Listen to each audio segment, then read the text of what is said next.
Yeah, okay. So my name is Vicky Manning, and I have been collecting wild food for probably most of my life. I was very interested in nature and being outdoors as a child, and then my grandmother used to take us out collecting various things when we were little. She was quite strict about what we could pick, so we were supervised. Yeah, so that's really how I sort of how my sort of interest has developed. I must admit, as I grew up and sort of became a teenager and stuff, I kind of lost interest a bit there. And it was only really when I had my own children in my mid-20s that I started looking again at sort of health and nutrition and food generally, what I could access that I didn't have to necessarily go to the shops to buy, for me and my family. And then yeah, so really it's all started from there. I've only started running a business, I suppose, from it since in the last sort of 3 years. So prior to that, I had a sourdough bakery. Yes, I bought some bread from you once. Oh, did you? Yeah. Yeah. When I was in Glasgow still. All right. Yeah. So I had the sourdough bakery. So I used to try and use a variety of sort of different foraged ingredients in that. And then prior to that, I ran a cleaning and support business to support elderly and vulnerable adults to maintain independent living. So yeah, so quite different. So quite a varied journey. But I mean, I've always sort of been interested in wild food and wild medicine as well. And for me, food is medicine. So yeah, I really like your post on the Little Foragers Kitchen where you all your food looks so tasty. oh, thank you. Have you done like any kind of chef cooking training or anything like that? Yeah, I did. Well, I actually went to Argyle College when I stayed in Oban and did a VQ in catering, mostly because I needed to sort of get up to speed with the health and safety stuff and the sort of food hygiene and all that kind of thing, HACCP, which was really, really invaluable in setting up the bakery, but also it's been really useful going forward. So yeah, so not much. I did some sort of work experience with a local restaurant in Oban, but not. I haven't got a chefy background at all. Okay, just the stuff that you make looks kind of quite chefy. It looks nice. Right. I'll take that. Yeah. Do you come up with your own recipes? It's a combination of research and just like various ideas. I'd seen somebody had made a wild rose harissa paste, and I thought, well, there must be a way of using the hips in that as well, rather than tomatoes. And the big sort of rugosa hips, because it's quite fiddly getting the hairs out of rose hips, as I'm sure you're aware. And I thought, well, they won't be too bad. So I just had a trial run and thought, I'll try roasting them. I'll de-seed them, de-hair them, roast them with some garlic, and then blitz them into a harissa paste instead of the tomatoes. And that worked really well. So it's partly experimentation, and I just I'm a bit geeky when it comes to sort of going online and looking at what other wild food recipes are out there, and then seeing how I can sort of maybe add a twist to them, or even just taking a wild food ingredient and thinking, well, what else can I do with this rather than the bog standard? Because rose hips, they always tend to be quite sweet. The recipes tend to be quite sweet for them. Yeah. But I mean, even those rose hips, even just roasted with some olive oil and garlic and a bit of seasoning, were absolutely delicious on their own. They look nice. Yeah, in their own right, not even getting blitzed into a harissa paste. And did the harissa paste work out? Oh, it was really nice. Yeah. Okay. Yeah, we did an outdoor workshop, Janice and I, last week, and the wild rose hip harissa paste went down the storm. So yes, that was quite good. Great. So I think we were going to talk about menopause and women's health today. Yeah, wild menopause. I've been quite lucky, I think. I think what's made me start thinking about it more is my sister is starting to go through the menopause, and she's having some quite extreme symptoms, like really heavy bleeding, and and stuff. And I've been quite lucky, and I don't know if it is because I'm eating so much wild food, and I am consuming a lot of phytoestrogens in my diet naturally anyway. But I know my mum had a terrible time with hers, and I don't think my nan had such a great, my grandmother, I don't think she had such a great time with hers. And have they got quite a different diet to you then? Well, they used to eat meat. I don't eat any meat, and I don't know if that's had an effect or not. And I think as well, it's just very, very different for everybody, isn't it? And everybody's experience of the menopause is unique to them. So what works for one person might not necessarily work for another person. Yeah, and also what I've noticed is people just don't talk about it. There's no open discussion about menopause, and the symptoms you might be having and the symptoms somebody else is having might be completely different to a symptom that you've had. And people seem to be, generally in society, we seem to be quite reluctant to discuss anything around periods and our cycle, and even sort of childbirth and breastfeeding, and it's quite a taboo subject, and I think that's something that has to change. Yeah, I was talking about this because I was just doing a workshop in about pelvic health, and we were talking about the same thing, saying, there's loads of people who are walking around with, sneezy pee and like all this kind of leaky and everything, and to just think, oh, that's normal, it's okay, that's how it's meant to be, because nobody really talks about it to move on from it. Exactly. And also, that can be embarrassing for some people, and it's a perfect natural part of aging, and for women anyway, I don't know about men, but it's a perfectly natural part of aging, and as is the menopause, and as is puberty. And it's, why aren't they telling teenage girls what's going to happen to them? Why aren't they explaining it to them instead of just the bog standard sex education? Why aren't they saying, look, this is happening, you have got all of these hormones which have suddenly started coursing all around your body, and there's 3 sorts, and one of them is particularly strong, and that is going to have a supreme effect upon your overall health and well-being, and how you were feeling, your moods. Nobody explains that to teenage girls. So they'll spend their parents thinking they're being stroppy little so-and-sos, not knowing, I'm just going to turn this onto silent, not knowing what's going on, why they're feeling the way they're feeling. And if somebody could just explain that to them, surely that's got to be a logical thing to do. Yeah. There we go, nearly off, that's it. And then exactly the same situation with menopause. You start heading into the menopause, you start experiencing symptoms, you're feeling absolutely terrible. Some women will feel suicidal, it's that bad, but that's not discussed either. They'll go to the doctors, and the doctor will give them antidepressants and maybe some hormone replacement. No explanation of what's actually happening in your body at all whatsoever. And I just think it's shocking. It's actually shocking. Yeah. So yeah, there could be a lot less medication, couldn't there, if we had an idea of what was going on? Yeah, and if it was more acceptable to talk about it, and maybe if employers would be more open to having a little bit more leeway with women who are having particularly extreme symptoms. I mean, yeah, I think society needs to change, really. It really does. So do you want to take the opportunity to talk about it? Do you want to explain maybe a little bit about what's going on? Yeah. So basically,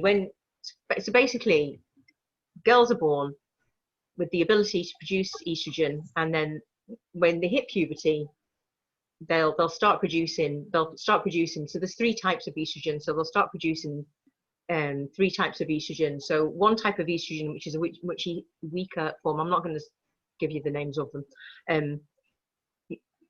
They'll start. Let's go right back to basics. We actually synthesize about approximately 12 different types of estrogen during our lifetime, and most people think of estrogen as just one thing. It's not. It's really complex. But the easiest way to describe it is there's 3 main types. So there's a type of estrogen which you only produce after it's the only estrogen that you'll produce after menopause. So once you stop bleeding, and you're on the other side of all those horrific symptoms, or not horrific symptoms as the case may be, you're only going to produce one kind of estrogen, and it's a much weaker form of estrogen. Then you will start producing the strongest form of estrogen during your childbirth years. So your child rearing years? No, during your reproductive years. So when you're on your cycle, you'll start producing this really strong estrogen. And then there's another type of estrogen which will reproduce during pregnancy. So what happens is when you hit puberty, your body will suddenly start producing this estrogen, this really strong estrogen, and you'll start having your monthly bleed. And for some of us, that estrogen will be quite level and you won't have such a terrible time with it. But for some girls, the estrogen levels will fluctuate, and that's the normal pattern. So your estrogen levels will be fluctuating all the time until you hit your 20s, and then they're usually fairly stable until you hit your 30s, and then it starts dropping again. So in reality, you could actually say we all start heading towards the menopause, or as the medical world like to call it, perimenopause, after your 30s. So some women can start having symptoms as early as their 30s, even though they're still able to reproduce and have children. Your hormone levels are going to start fluctuating then. And then when you start getting towards sort of the menopause, so the menopause is actually sort of like 3 phases. So you have that period going up to where your periods will start, where your hormones will really start dropping. So you'll have like massive reductions in your period, in your estrogen levels, and then they might kick back in again, and you might have quite high levels, and then it's a bit of a helter skelter. So you have these sort of big sort of fluctuations. So up until that point, your estrogen isn't quite so strong, but you're still able to have children.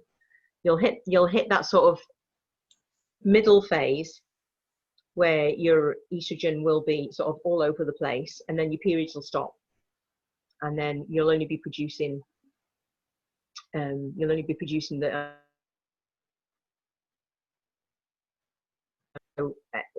so prior to all of that happening, we should be really looking after our health, because we can really help ourselves so much by eating foods that are high in phytoestrogens. So things like soya, all fermented soya products, lentils, pulses, beans, healthy grains, whole grains, and then there's lots of natural sort of wild plants that we can take, which are full of phytoestrogens. Sorry, can I just interrupt? Is that just because I lost you in the reception there? Was this prior to when you're turning 30s, before the kind of perimenopause, or? Yeah. I mean, really think about your health, because if your health is good, then going forward, you're going to have a much easier time of it, because your body will cope better. But let's face it, how many of us in our 20s are thinking about that? I know. So the last thing on your mind. yeah. But at least if we know this information, when things do start, when we do start noticing sort of shifts in our health, and maybe the odd symptom, then maybe we can think, okay, well, maybe I could start trying to include such and such in my diet, or such and such in my diet instead. Mm-hmm. So I think really from the age of 30 onwards, we should be looking at eating plenty of foods that are going to help with our bone density, and if we're having heavy periods, have nutritive foods that have got plenty of minerals and vitamins in them as well, and taking regular sort of like herbal infusions and teas, just really start thinking about looking after your health. But I mean, nobody knows about this, because nobody, it's not on the national curriculum, is it? No.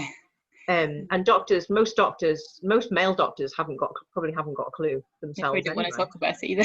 Or they don't want to talk about it, yeah. Or they haven't got time to explain it. Yeah. Why can't you go into a doctor's waiting room? Well, you can't go into a doctor's waiting room at the moment unless it's an emergency, can you? But I mean, you should be able to go into a health clinic where you would normally just go and see your GP, and there should be information leaflets explaining what's happening during the menopause, explaining what's happening during puberty, but it's just not there. No. Yeah. So that was a bit garbled, sorry. So what foods would you particularly recommend? We'll talk about just normal foods first, I think, and then we can talk about wild foods afterwards, I think. Yeah, well, for me, because I don't eat meat, so for me it would be lots of pulses, beans, peas, lentils, particularly lentils are supposed to be really good. Fermented soy products, soya is full of phytoestrogens anyway. Yeah, so just try and incorporate as many of those, and then things like oats, because oats are really really good for your bones, so they help sort of strengthen your bones. So anything, I mean, if you just go on Google and Google things that are good for bone density, they're the sorts of foods that you need to be eating, because your bone density can be seriously compromised during the menopause, because you suddenly having this drop in that really strong estrogen that keeps your bones really strong, because you've got to be strong to give birth. You've got to have strong hips.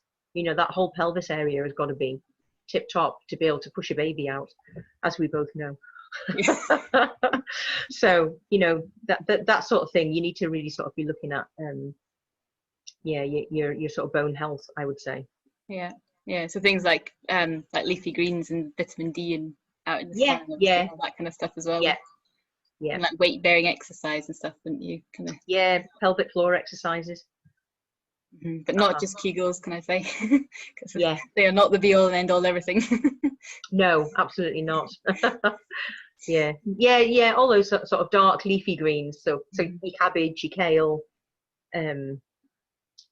chards, and a wide variety of different, you know, vegetables, not just sort of sticking to the same things all the time. Yeah. And so with regards to wild foods, which are your kind of top wild foods that you would incorporate for menopause, or would you just say generally across the board eat? Yeah, it's different things work for different people. So for me, what works really well for me, or it seems to work really well for me, I drink a lot of nettle because it's high in vitamins and minerals. Dandelion, I eat and drink a lot of dandelion products and minerals. And also dandelion is really good at flushing out sort of toxins. So if your liver is struggling because you've got levels of estrogen that shouldn't be there, it's good at flushing it out as well. So yeah, we do need the estrogen, but we don't need too much of it. And then I mean, I really enjoy drinking Lady's Mantle and Rose. That's a really nice combination, and both of those are particularly good for sort of balancing out hormones. And rose is a really sort of nice, relaxing, mood lifting herb as well. So, and I'm talking rose petals here. And then I tend to try and have a mixture of different things, and so I try and have a herbal blend with rose hips, dried rose hips in it, red clover. I quite like my nettle. I must admit, I'm good with the nettle. Oat straw as well, which isn't really in Scotland. I don't know how much oat straw you're going to find growing wild. You might need to nip into a farmer's field and steal it, and you never know if it's been affected by pesticides. But yeah. I mean, oat straw infusions is a really good one because it's really good for your bone density again. You could always buy that, can you, as a herb? I know it's not a wild food, but you can just order it online. Include it. Yeah. I mean, it's not expensive, and I just order it. I just order it online because I can't get it around here. So other wild foods, things like self-heal are really good. Mugwort, not if you're having heavy periods though. Mugwort's not a good one for heavy periods, but I quite like drinking mugwort tea, especially as a hot chocolate before I go to bed. Sounds nice. So are you making a hot chocolate and then just how are you putting the mugwort in? Just infusing it in? Yeah. So if I think far enough ahead, I'll infuse the mugwort into my plant milk earlier in the day. Yeah, and then heat it, and then I'll mix my chocolate in, and then I'll just strain it through a tea strainer. Okay. And I saw you were doing dandelion lattes as well. So how Oh are you yeah. making them? Because that sounds nice as well.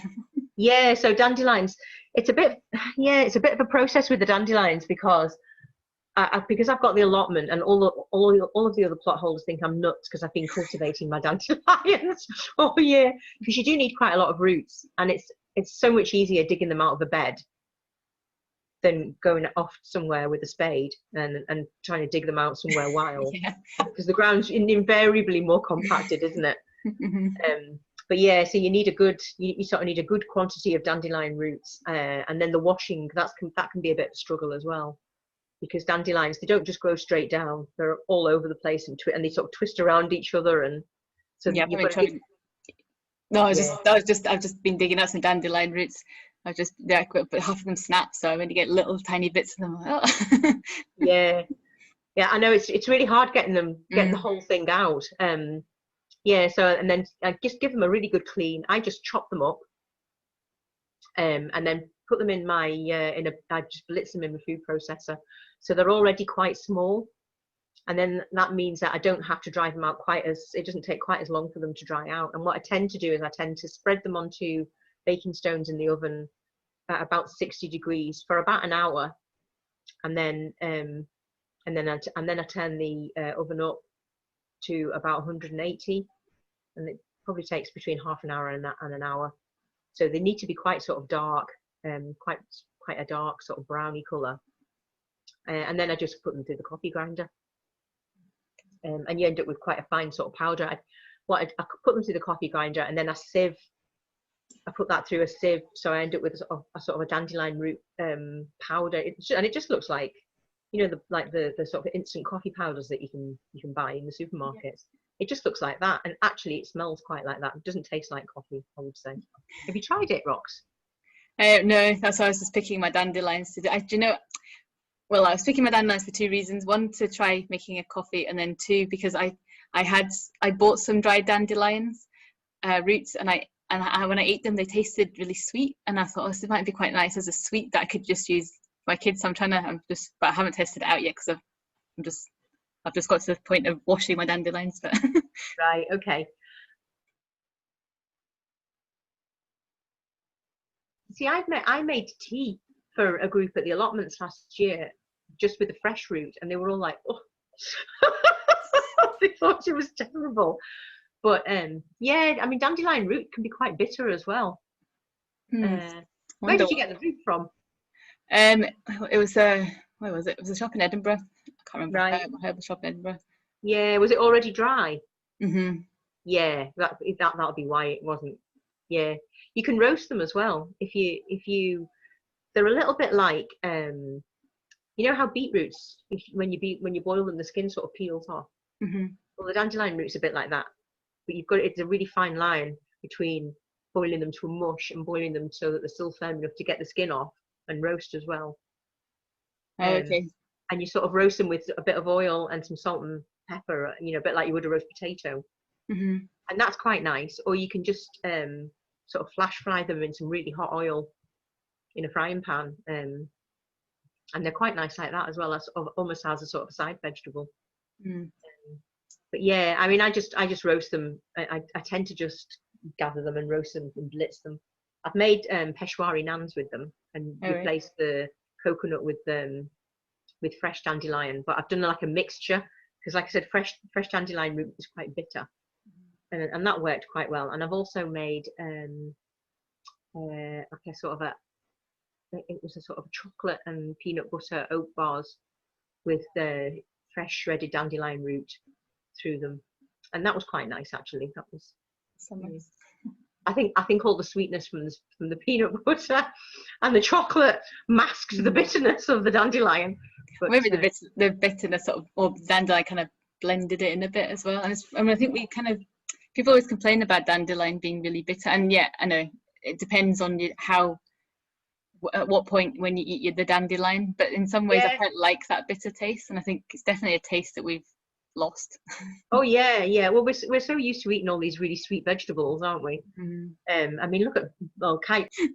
Yeah. I mean, the thing is, we need these bitter flavors, don't we? Because you know, if you have something bitter in your mouth, you're immediately that will send a signal to your brain to then send a signal to your liver to start producing more bile, because it knows it's going to get something coming into your stomach fairly shortly, and so we'll digest our food more efficiently because there's more bile being produced. So you know, we need bitter flavors in our diet as well.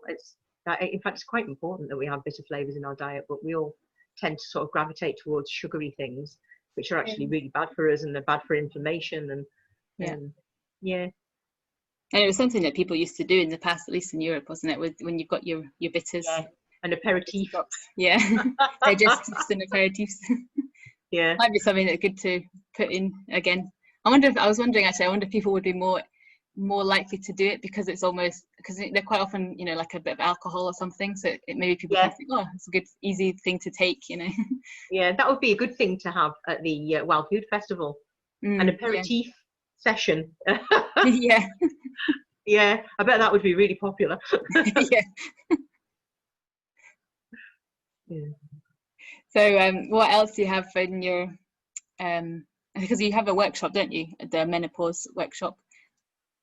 Yeah, well, it was a walk really. I was considering doing a menopause, an online menopause sort of workshop / course, but I've kind of gone off the idea, partly because I don't feel comfortable, because that's quite a lot of work, and I don't feel comfortable charging, because I really feel passionately that this information should be readily available to everybody. And also, the menopause is such a unique thing to every person going through it. You know, I know one of my friends, she just stopped having her periods, and she had no symptoms at all whatsoever.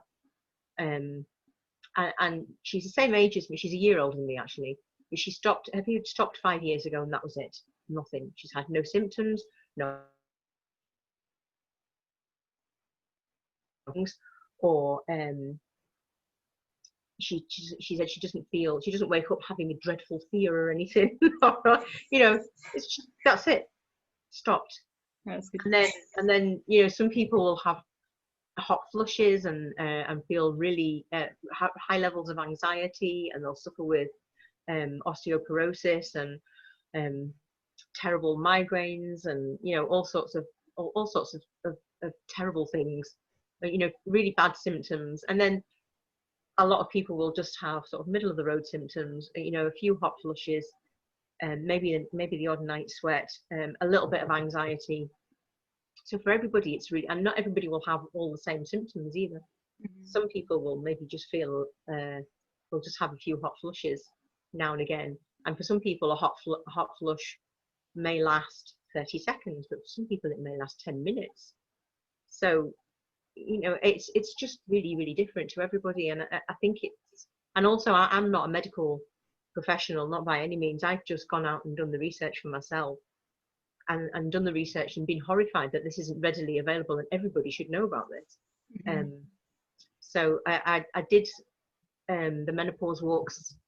Well, I did one menopause walk this year, and I think next year going forward, when everything starts, when the ground starts producing again, I'm going to start doing regular menopause walks next year.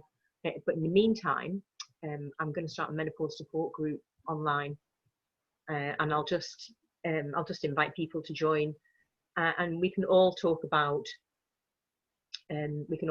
our own experience of menopause, because like I said, it's, and what works for us, because it might work for somebody else as well. It might not, but it might work for somebody else. You know, so I mean, I was experiencing probably the only sort of symptom that I can put my finger on was I was waking up in the morning, and I was feeling really anxious and didn't know why, couldn't explain it. And then I thought, is this because of the lockdown? Am I really feeling like this because of the lockdown? Or is something else going on here? And that really prompted me to think, right, I need to do something about this. And can't go to the doctor. Wouldn't want to go on HRT ever in a million years. Not that I'm saying that's not the right thing for some people, because for some people it definitely is. But yeah, so for me, I started having infusions of red clover because it's high in phytoestrogens, and And was that, and sorry, carry on. yeah, I mean, I already eat. I mean, I drink soya milk if I'm having a normal cup of tea, I'll have soya milk. So, or if I'm going to make porridge, I'll use soya milk, or a nut milk. So I was already eating quite a healthy diet anyway. But for me, I just needed to identify what might be causing me to have that anxiety. Um, And was that just like the first kind of indication of you having menopause, going through menopause? Possibly, yeah, possibly. I mean, I'm still having my period, so, Okay. and it has become a little bit irregular. But I'm not having sort of like major sort of flooding or anything, which I know is a big one for a lot of women, unfortunately. Um, but yeah, so I've just been, but I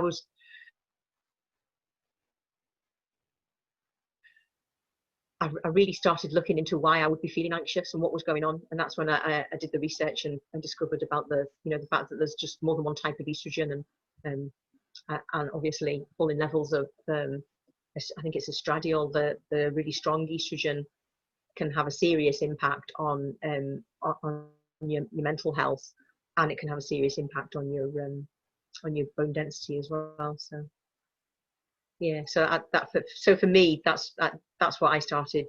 I started sort of looking at that and thinking, yeah, and then I thought, why is nobody else talking about this? Why is there not all of this stuff happening everywhere else? Yeah, but I mean, Instagram's a great place for it. There's plenty of accounts on Instagram that'll talk about menopause, and Yeah. yeah, you just need to put the hashtag in. All right. Yeah. Yeah.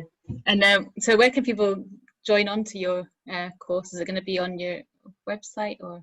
Yeah, I've got a website which I haven't published yet because I'm still working on it. But yeah, or I'll put it on the Facebook page.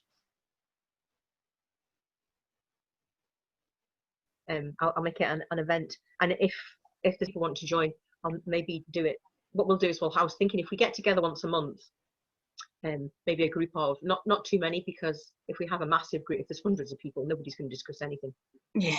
Too big. But I thought if I limit it to maybe 10 women per group, and then maybe have sort of once a week, say on a Wednesday night, have a live session where we can all get together and chat. And so if there was, say for example, if there's like 40 or 50 women wanting to join, I'll say, okay, well we'll have one night a week each, for each month, for each group. So yeah, so maybe group one would have like the first week in the month, and then group two would be the second week in the month, and then group three the third, and sort of do it like that, because I don't know how popular it would be. And I'm not thinking about charging a huge amount of money. Something maybe £2.50 a month, just to cover the cost of the Zoom. Yeah. It'd be interesting for you as well, because to find out, like, if you say to people, okay, if you include like dandelions, for example, in your diet, to then get feedback from people to find out how many people either included it, also what kind of, if they noticed any difference and if it had any effect. Because I don't know if there's any, because there's not really that much research into like wild foods, so it's quite interesting to get, and specifically not in this area as well, I think. Yeah. So that would be quite interesting. The thing is, if you put dandelions and nettles side by side with spinach, both of them have got a much higher nutritional profile than spinach, massively. I mean, spinach would be down here, and nettles and dandelions would be way ahead, off the screen ahead. Which is why, like you were saying earlier about the gardeners, they don't, rather than just pulling them out, you could pull them out. You could still pull them out, but then you could eat them, couldn't you? Yeah, absolutely. Just get rid of them. Yeah, totally. And if we had a support group as well, we could discuss like different recipes, and I'd be happy to share how they should process dandelions. I mean, I have always got some dandelion pesto in the freezer or in the fridge, on the go. And dandelion leaves, yes, they are bitter. You just, especially at this time of the year, believe me. But you just blanch them a couple of times, rinse them, put them in some fresh water, blanch them again, rinse them, and then blitz them into a pesto with some nice oil, some lemon juice, some garlic, some nuts and seeds. I don't eat cheese because I'm allergic to dairy, but I just use nutritional yeast. But you could add in some nice hard pecorino or parmesan or something, you know, and it's absolutely delicious. You know, a nice chunk of warm, freshly baked sourdough and a spoonful of your dandelion pesto. You can't beat it. It's, you know, at the end of the day, it's all about if we want to look after ourselves, we need to be eating better food, don't we?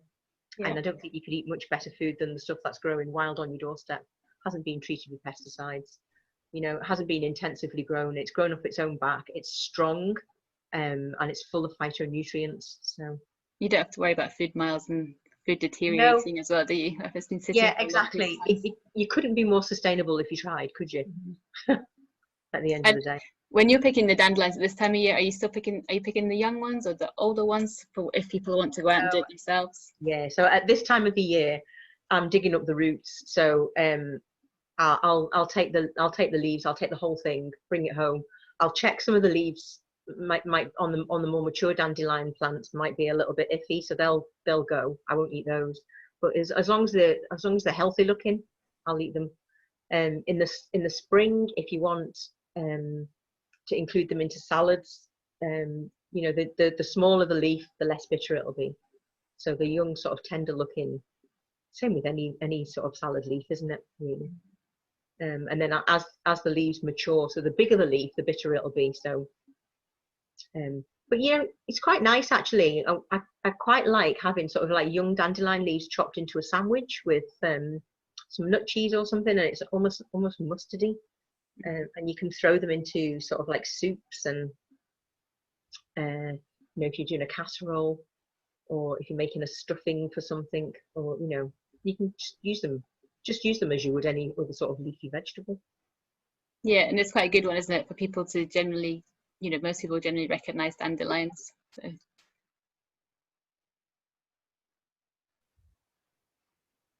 Oh, sorry, you totally broke up there. Oh right. What did you say? Yeah, no, I said it's an easy one. It's an easy Oh, one yeah. to recognise, and if you just, like I said, just blanch it a few times, and then you can just use it like you would any other vegetable. And the other one you said, red clover. Oh, again, that's another one. It's like, are you just using the flowers, or are you using the leaves as well? All of it. Yeah, I use all of it, the flowers and the leaves. And I also use white clover as well. White clover hasn't got a particularly high amount of phytoestrogen in it, but it's still really nutritive. So you know, full of vitamins and minerals. So yeah, so I use both. And if you're wanting to gather red clover, you'll find the leaves look the same. You know, they've got that sort of like V on the leaves, that sort of marking on both the red and the white. But the red clover is hairier. The leaves feel hairier, and the stems are hairier as well. So that's the easiest way to distinguish. And how would you recommend people use them? I would I just dry them in the summertime. I just air dry them. If the weather's particularly wet and damp, I might pop them in the oven on a really low. I haven't got a dehydrator, so a dehydrator would probably be the best way to go. But I'll just put them in a low oven, probably around about 30 degrees. But I'll always try and air dry them first. So, and to do that, that's easy. I just have a piece of paper on the dining table and just spread them all out, so that there's as much space amongst the sort of plant material as possible. And I'll just do it that way. I see you've got lots of nice things hanging behind you there, Rox. Yeah, sort of dry them off a little bit before I start. You making them into. I'm going to try. They're actually all for oils, Right. but that one's for. That's the rosemary. I'm going to be using it for my kitchen medicine workshop that I'm doing. Oh, lovely. Yeah, I think yeah, you can't really hang up clover because it's just not big enough. The stems aren't big enough, so I just find it easier to just sort of lie it all around. Yeah. Yeah, and nettles, I tend to just lie them on the kitchen table as well. I'll sort of spread them all out. They're easier to handle when they're dry. When they're a bit dry, you know, to strip the leaves off. And do you use this? Are you using the seeds as well? Yeah, use the seeds. The seeds are yeah, nettles are amazing, aren't they? They're like nature's antihistamine, and they're like nature's sort of like stimulant as well with the seeds between the sort of leaves and the seeds, and then Yeah, it's like an all round tonic as well, aren't they? Just for everything. yeah, Leaves fantastic. and the seeds. Yeah, absolutely fantastic. And then they used to use them for, I mean, they're so fibrous and woody, the stems, so they used to use them for weaving fabric, didn't they? And also as a dye. It's just It just seems crazy. Like we've got all these nettles around as well. It seems so crazy that we don't use nettles for I cloth know, anymore. I know. They're just, people usually are dismayed when they see them grown in their garden, and it's like, what? Why? I mean, I'm still collecting nettle seeds now out of the allotment, and I've deliberately not cut them back around the sort of like, so around the back of my shed. They're sort of all against the fence, and then there's just masses of them have just appeared in the compost heap this year. And I thought, well, do you know what? I'm not going to go in there and pull them all out. I might as well just eat what I can, which I have done. And then I let some of them go so that I would get the seeds. And now there's more seeds than I can take, which means there's going to be loads more nettles there next year. Yes. But that's fine. That's absolutely That's good, fine. yeah. Yeah, I mean, they're really great. I mean, they support the seeds support your adrenal system, don't they? So, and I find, I mean, I'm not great with caffeine. Caffeine makes me quite sort of jittery, but nettle seeds just wake you up, don't they? In a different way. They're a really gentle sort of way of of getting you focused, and yeah, not to be taken at 4 o'clock in the afternoon if you're intending on going to bed at 10 o'clock at night. Yeah. Actually, I've ground some nettle seeds to try a recipe with nettles and the rosemary to make into an oil.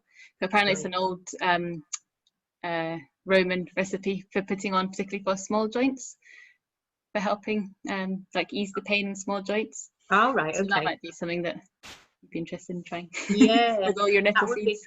because didn't they used to beat themselves with Yeah, with nettle leaves? the leaves. But she thinks that the way that would work, it would be the same way that chilies would work. Like it would actually start to affect the nerve endings, so it would actually start to deaden the nerve endings. So it wouldn't be curing it wouldn't be curing your arthritis, but it would Just can't be, feel it anymore. yeah, you just wouldn't be able to feel the pain from it anymore. But it'd be quite a painful process to go through in the first place, I should imagine. You probably get used to it though, because you kind of, after you get quite a lot of nettle stings, they sort of almost, I don't know, they lessen the amount, Yeah, lessens yeah, the feeling. yeah. I know exactly what you mean by that. Is there anything else that you want to say about menopause and the wild foods, and also like about your places that people can find out about you? Oh, right. Yeah. Well, I'm on Instagram and Facebook, the Little Foragers Kitchen, and yeah, that's the easiest place to find me, really. Or you can drop me an email, thelittleforagerskitchen@gmail.com.